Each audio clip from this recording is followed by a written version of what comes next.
दोस्तों आज के वीडियो में आप सभी का स्वागत है। दोस्तों आज के वीडियो में हम मेगा छात्रवृत्ति परीक्षा से संबंधित 20 प्रश्नों को लेकर आए हूं जो कि एग्जाम के लिए बहुत ही महत्वपूर्ण होने वाला है। तो चलिए दोस्तों शुरू करते हैं। आज का जो पहला प्रश्न है खरीफ फसल का उदाहरण है। तो खरीफ फसल का उदाहरण जो है दोस्तों इनमें कौन सा होगा, गेहूँ, आलू, धान या सोयाबीन। तो दोस्तों इनमें राइट आंसर जो हो जाएगा वो हो जाएगा धान।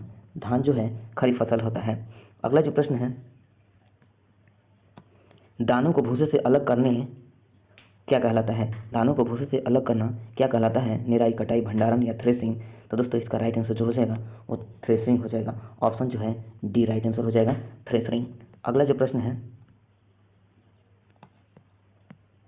जंतुओं द्वारा प्राप्त खाद्य पदार्थ है। तो जंतुओं के द्वारा कौन सा खाद्य पदार्थ है, दाल, शहद, फल या चावल। तो इसका राइट आंसर जो हो जाएगा शहद जो है जंतुओं द्वारा प्राप्त किया जाता है और यह मधुमक्खियों से प्राप्त किया जाता है।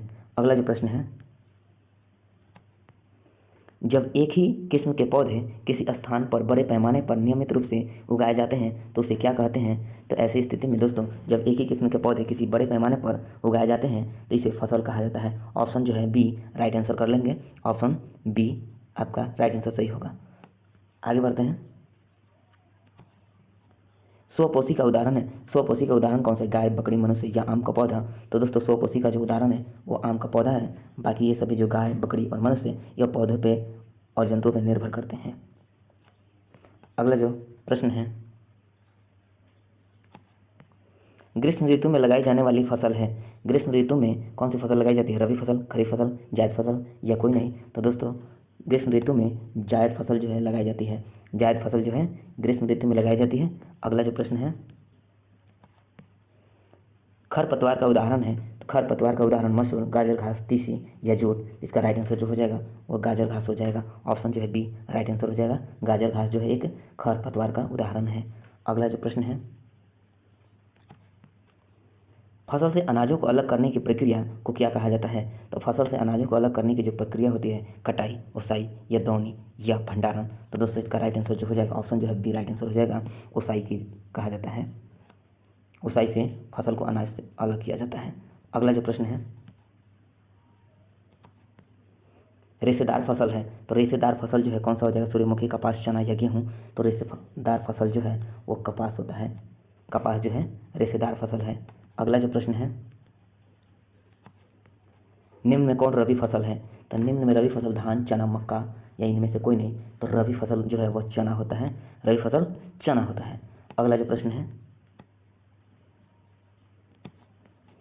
फसल चक्रण से मिट्टी की उर्वरता जो है बढ़ जाती है, घट जाती है, अपरिवर्तित रहती है या इनमें से कोई नहीं। तो फसल चक्रण से जो है मिट्टी की जो उर्वरता होती है वो बढ़ जाती है। ऑप्शन जो है ए राइट आंसर हो जाएगा, बढ़ जाती है। अगला जो प्रश्न है राइजोबियम नामक जीवाणु किस फसल के जड़ में पाए जाने वाले ग्रंथियों में उपस्थित होते हैं। तो राइजोबियम नामक जीवाणु जो है फलीदार फसलों की जड़ों में पाए जाने वाले ग्रंथियों में उपस्थित होते हैं। वो होता है फलीदार फसल। फलीदार जो दोस्तों दलहन पौधे को कहा जाता है। अगला जो प्रश्न है मिट्टी को उलटने पलटने एवं पोला करने की प्रक्रिया कहलाती है। तो मिट्टी के उलटने पलटने एवं पोला करने की जो प्रक्रिया होती है उसको जुताई कहा जाता है। ऑप्शन जो है सी राइट आंसर हो जाएगा। अगला जो प्रश्न है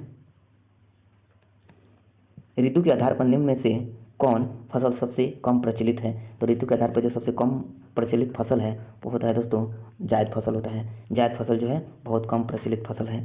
अगला जो प्रश्न है खरपतवार का उदाहरण है। तो खरपतवार का उदाहरण जो मसूर, घास, जूट या तीसी।